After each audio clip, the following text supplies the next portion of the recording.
Hello and welcome to My Animated Life with me, Pete Ellis, and if you are interested in learning how to do stop motion animation or see stop motion animation, then this is the channel for you. Make sure that you subscribe, hit the notification icon, then you won't miss any of these videos, any of them.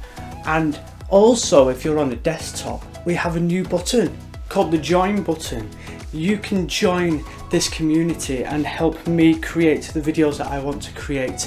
There's some amazing perks. Go and check it out after this video. Now, before we start, I'm going to do something a bit different. I'm going to start doing it in every single video that happens from now on. When you see this clapperboard appear at any point in any of the videos, I want you to keep a note of the timestamp of when it appeared, and then at the end of the video I'm going to give a question and you answer that question in the comments below with the timestamp of where the clapperboard appeared, and you could win a little prize. How about that? Now let's get into the video. It is a Q&A session. I've wanted to do one for a while. It's only a short one because I want to build the community and let people know that I'm going to be doing this. If you keep an eye out on the community tab, you should see that I post every so often, sometimes photos of what I'm up to and questions and polls, etc. Well, this is where I'm going to say it's Q&A time. Send me a question and I will answer it on this very channel here. Now, I did that a few weeks ago and I have the questions right here, and the first one is here. How did you get into stop motion? Well, it started how most people start in stop motion. They watch something on TV and are absolutely blown away by how it's been done, and they want to learn more about it, and that is exactly what happened with me. I watched Wallace and Gromit, I think it was the second one, A Wrong Trousers, and it just blew my mind. And when I realised that it was done in stop motion animation, I then had to buy every single DVD that was stop motion, not to watch the films necessarily, but to see all of the behind the scenes footage and videos of how they were actually doing it. I was absolutely fascinated, and then I was very lucky in having a friend of the family know someone that worked within the industry, and I was lucky enough to go and do work experience for a week where they made Bob the Builder at Hot Animation, which was incredible. I was 16, 17 years old, absolutely in my element, watching these guys produce Bob the Builder. It's a week that I'll never forget, and that's what made me go, I'm going to be a stop motion animator. And I literally taught myself through books, through DVDs, and that's where I am now. So that's how I got into stop motion animation. Thanks for the great question there. Next one. Would you ever make a film in a similar style to Ray Harryhausen's? Ooh, okay, so the master himself, Ray Harryhausen, was an absolute legend, and the time that he was producing, I mean, I don't think people realise how incredible his animations are. The technology that we have now makes us create some incredible animations that you can see with the Coralines and your Paranormans and Kubo and the two strings, etc. These films are amazing, and the technology is helping make those films amazing. What we need to remember is Ray Harryhausen did all of that without any of this technology. He had just a cine camera, a Super 8, and he just point and shoot without any technology involved. He used projector screens to project the film that was being animated.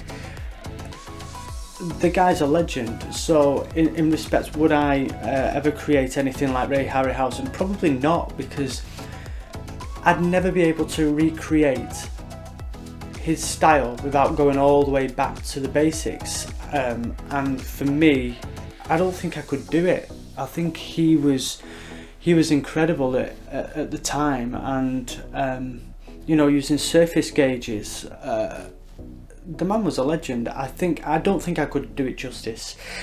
So there is a guy that does do that kind of style of animation, and he's really good, and he's a friend of the channel. He's also on Instagram, and I'll put a link to his YouTube channel as well, Angus Lamont. He has made some really cool stop motion animations in the style of Ray Harryhausen, and I suggest you watch his stuff because it is very good. But for me personally, I don't think it's something that I would want to do. I'll leave it to the guys that have already been doing it.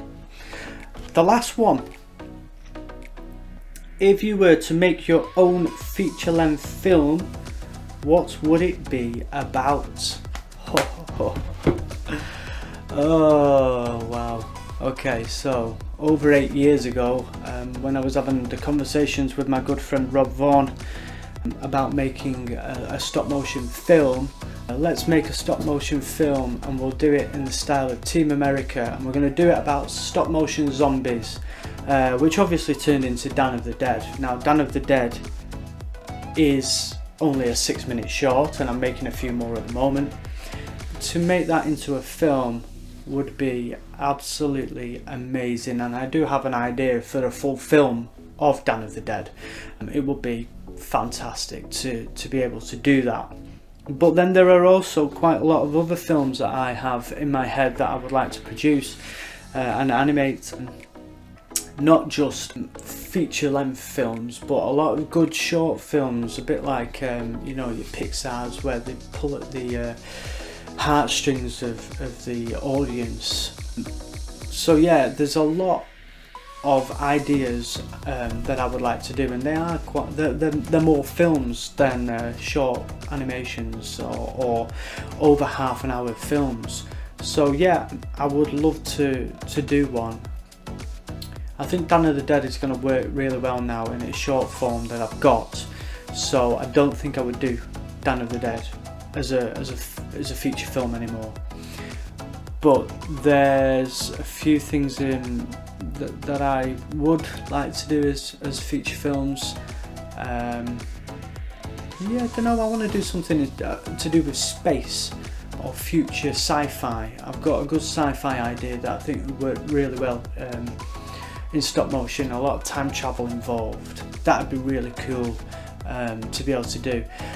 So yeah, they're the questions. Thank you very much. I hope you get on board with this. So at the end of this video, I will set up in the community tab straight away a Q&A post for you to jump straight over to and ask questions for the next round of Q&As that I will do. So make sure that you add your questions into that, or in the comments below on here as well, and I can keep answering questions and keep this community going. I hope you saw the clapperboard. It appeared at some point during this video. Make sure you put the timestamp of when that appeared, and I want you to do that in the comments below and answer this question for me. I'd like you to tell me what you think about the use of CGI in stop motion animation, and whether you're for it or against it, whether it improves it or whether it takes it away from its original form. Very much like with Ray Harryhausen. He was true to being just a stop motion animator without any tricks, because they couldn't do it then really, other than the projector. So what do you think to CGI in stop motion animation? Is it a good thing? Is it a bad thing? Put the timestamp of where the clapperboard appeared along with your answer to that question, and one of you could win a little prize. That's it for now.